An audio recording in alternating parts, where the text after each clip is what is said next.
আপনি কখনোই আমরা আপনার সাথে খারাপ ব্যবহার করতাম না। আসলে আমাদের ভুল হয়ে গেছে, আমাদের মাফ করে দেন। তাহলে তোমরা কি বলতে চাও?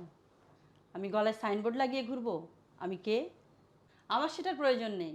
আর শোনো, কি বললা যে আমাকে চিনতে পারো নি?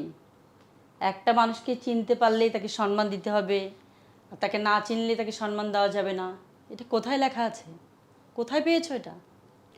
তাই চাকরি করার আগে কিছু ভদ্রতা শিখে আসো। শুধু শিক্ষা সার্টিফিকেট থাকলে হয় না, সাথে নৈতিক শিক্ষাও লাগে, ভদ্রতাও লাগে। মানুষের সাথে কীরকম ব্যবহার করতে হয় এই ন্যূনতম জ্ঞানটুকু তোমাদের নাই। তোমরা আমাকে কী বলেছো? আমি রাস্তার মহিলা। আবার এখন আমার পরিচয় পেয়ে কী করতেছো? Ma'am ma'am. আর শোনো, আমি আমার কোম্পানিতে এরকম ম্যানারলেস এমপ্লয় অ্যালাউ করব না। আমি ভদ্রতার খাতিরে তোমাদের সাথে ভদ্রভাবে ব্যবহার করেছি। আমার জায়গায় অন্য কেউ থাকলে তোমাদেরকে এতক্ষণ ঘাড় ধাক্কা দিয়ে বের করে দিত। তাই আমি আশা করব তোমরা ভদ্রভাবে এখান থেকে চলে যাও। ম্যাম, ম্যাম আমাদের আর একটা সুযোগ দেন।